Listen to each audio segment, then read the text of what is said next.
This is my favorite horror movie. I watch it at least 2 or 3 times a month, if possible.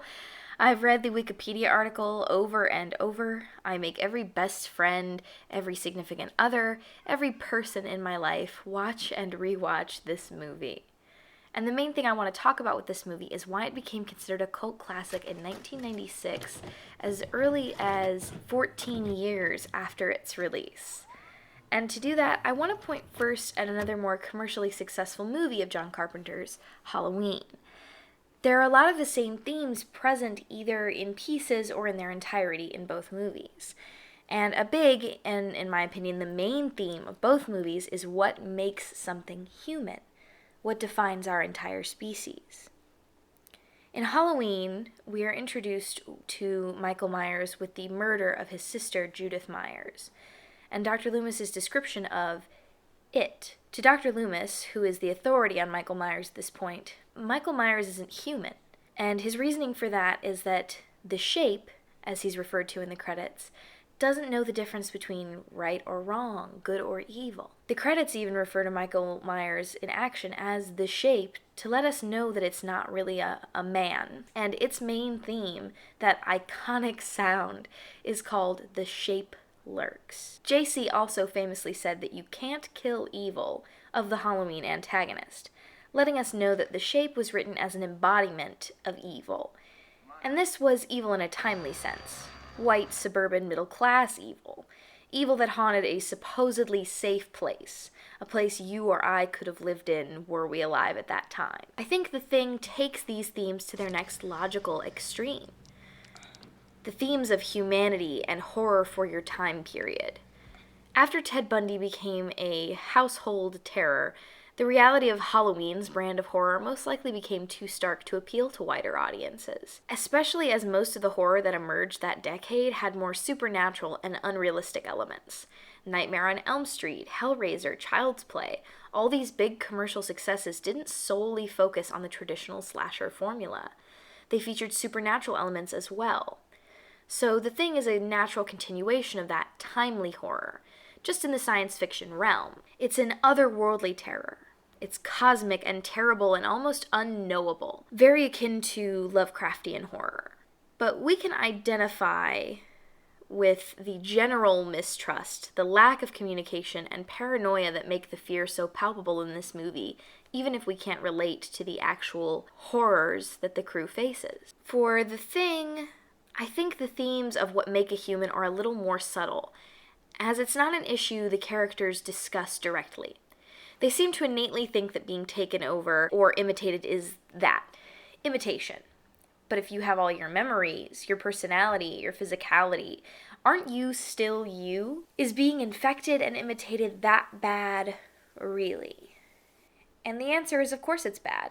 It's viscerally unpleasant, the process seems painful, and you also become a part of this unknown thing, a conglomerate thing with mysterious motives. But the way it handled the men's reaction, their genuine fear and avoidance of each other, made the movie scarier. It's not the same as watching Dr. Loomis and Sheriff Brackett team up to find Myers, and Loomis and Laurie's inevitable battle with the beast. Even when you know that the shape has escaped, you know our protagonist has someone to protect her. Loomis has a gun, and while bullets may not stop the shape, they can slow him down. But The Thing shows us what happens when people really panic. They turn on each other. Their differences and disagreements don't disappear, they get worse. Loomis even famously says in Halloween not to alert the media because, if you do that, they'll see him on every street corner. They'll look for him in every house. Just tell your men to keep their mouths shut and their eyes open. He knows not to create a panic because people can't handle this kind of fear.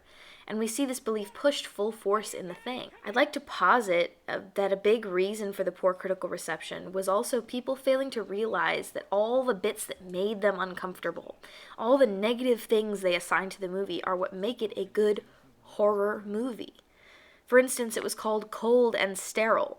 The deaths felt meaningless. The men's lack of camaraderie and the cynical nihilist tone made it uncomfortable to watch.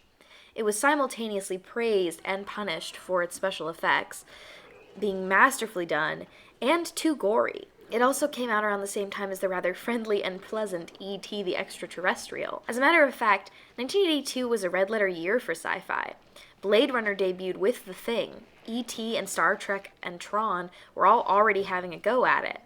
Comparing these things now, we know that these are all different types of movies, and comparing them to one another as simply sci-fi would be silly when The Thing is obviously a horror movie and a science fiction movie. The horror is important.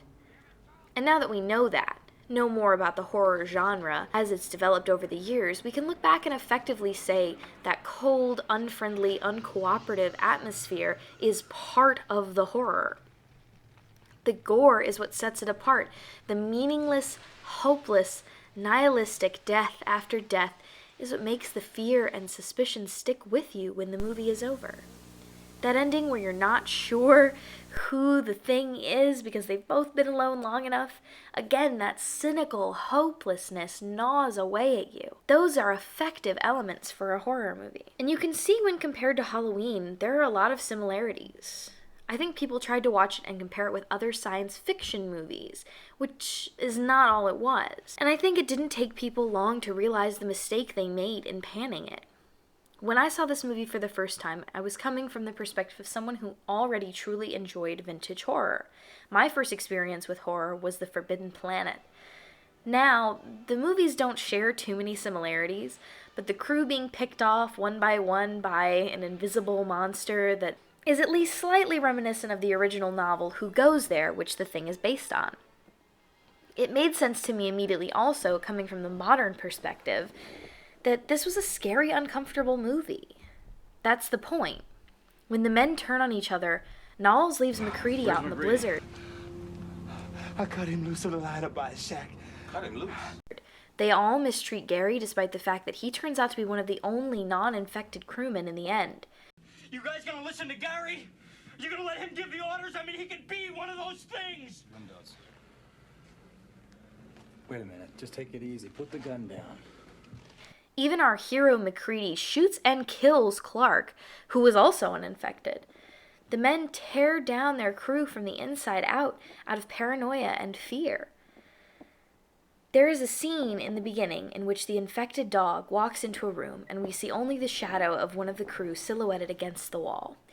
In this scene, they purposefully didn't use any one of our main cast. The shadow is allegedly the shadow of the stunt coordinator Dick Warlock. Best name ever. And each watch through, you can make a different interpretation of whose shadow it was intended to be. There are concrete answers out there, which you can find if you Google them, but I prefer to mix and match details every time I watch for who the thing could be, or when someone on the crew became infected. It's more fun when you leave it open to your interpretation, and it's definitely more frightening because of these vagaries. And therein lies my point. It didn't take long to become a cult classic because it was an instant classic when it was made. The fear and disgust people felt when watching it both made the movie iconic and made people uncomfortable enough to slam it. I think it's an example of true horror and how people react to the emotions of genuine fear and disgust. It took a little time for people to see the movie for what it was, without the lens of emotions from the film. I hope you guys enjoyed this episode. If you enjoyed this video, please comment, like, and subscribe. And if you have any suggestions for other movies that I need to watch and review or watch and talk about, let me know.